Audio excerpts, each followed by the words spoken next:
Your attention, please, ladies and gentlemen. This is an important message.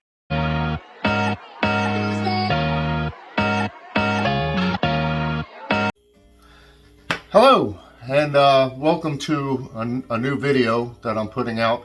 I know it's been a while since I put a video out either on YouTube or on my private Facebook group. If you're watching this on my Facebook channel, I will give a link to my Facebook group if you are interested in joining. When I first started this group or my YouTube channel, it was mostly about smoking meats and things, but I soon found out that, I wanted to reach more people, get their ideas with any kind of cooking, whether it be smoking meats, grilling, baking, what have you. So I know on my private Facebook group I have mentioned that, I'm a dog barking, I noticed that, or I have put out what they know of as my mother recently passed. And for those of you on YouTube, this is the first time you've heard about it. What I'm doing today is to honor her. It was a favorite recipe that she did. It's kind of a casserole type thing. You can make it on the stove, bake it in the oven. It's very easy to do. It's very simple to make. It's relatively cheap. It feeds a whole family. It's a hearty dish. It's basically consists of macaroni, noodles, a tomato base, and some vegetables, which I'll explain in the video. Growing up in New England, it was a very favorite thing that I liked that she made. It's called American Chopped Suey. People outside of New England will probably know it as a beefaroni, or there's other names called that call it.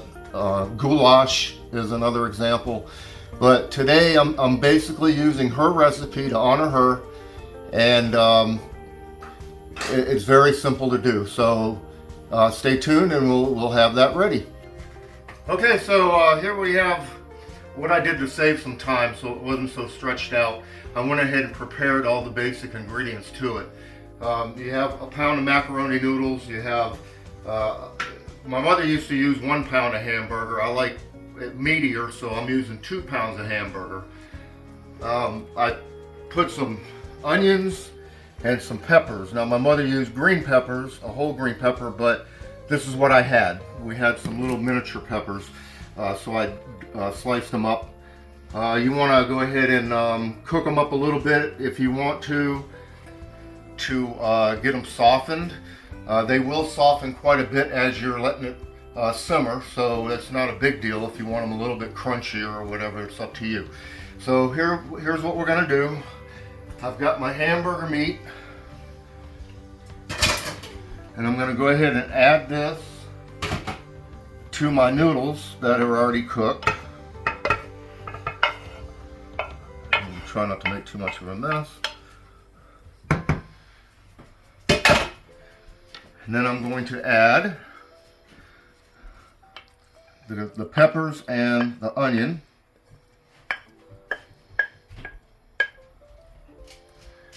I'll go ahead and give this a stir. This makes enough for quite a big family. We have leftovers here. It's just the 2 of us, so this lasts us for a few meals.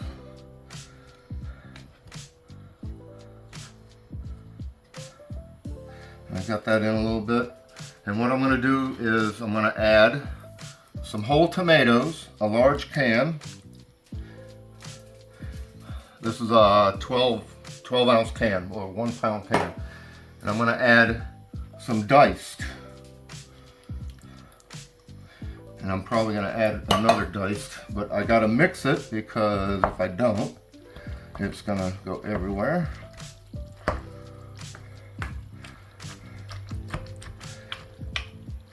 I grew up in New England until I was about 13, 14 years old, and then we moved to Virginia. And even in Virginia, my mother carried this recipe with her. And I used to love it. Every time she made it, it was awesome. Alright, I'm going to probably put another can in, so give it some juice anyway. You want the whole can, you don't want to leave the juices out.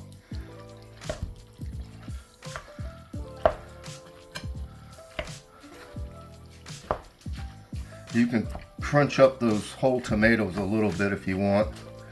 I usually do. Now those aren't stewed tomatoes, although I don't know if you could use them or not. It would probably give it more of a sweet taste. I just use the regular whole tomatoes peeled. All right, that looks pretty good. Now I've already, it's a teaspoon of salt, or and a teaspoon of pepper and a teaspoon of the garlic powder. So we're going to add that into. You can adjust these seasonings however you want. I'm just kind of doing it the way my mother used to. Some people want a little more salt, some people want a little less salt. What I'm going to do is see how juicy that is down there, because we don't want it to, we're just going to simmer it for a while.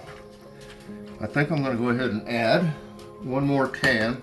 I always get one more than I think I'll need.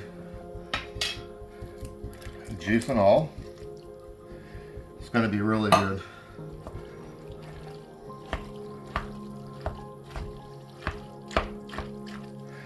Mix it in a little bit.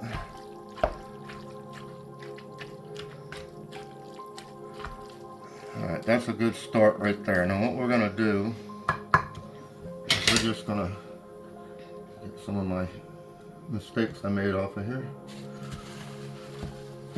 We're going to go ahead and cover that. And we're going to turn it down on like a lowish heat. I got it on like 2. And we're going to go ahead and just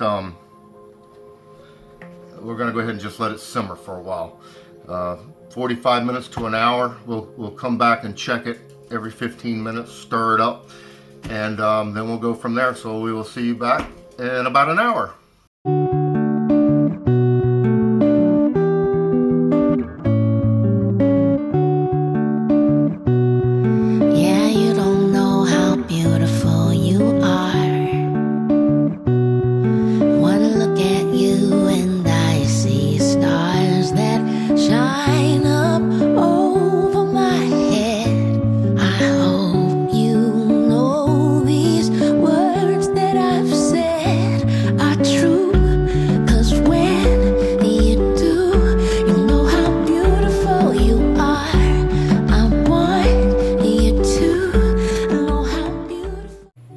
Alright, so here we are about an hour in.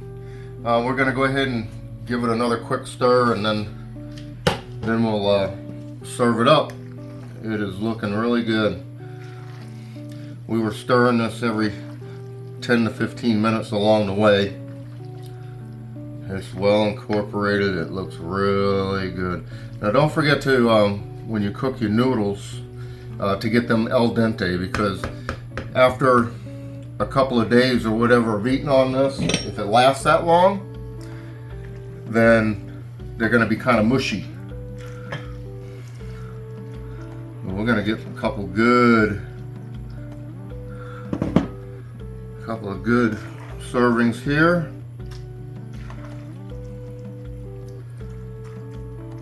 A little bit more. Looks good. And then what we're going to do is put a little bit of Parmesan on it.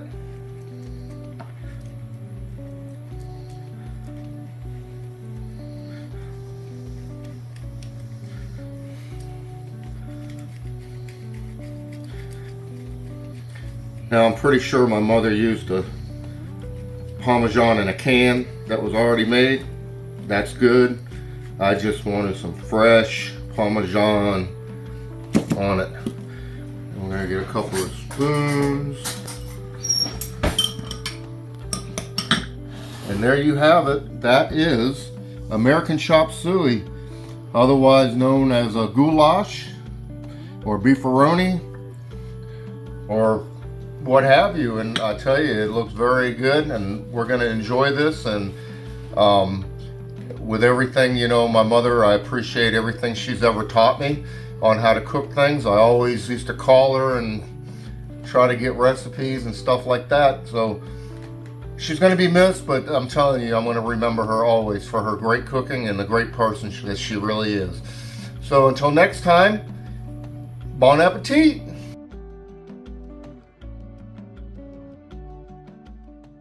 Please confirm.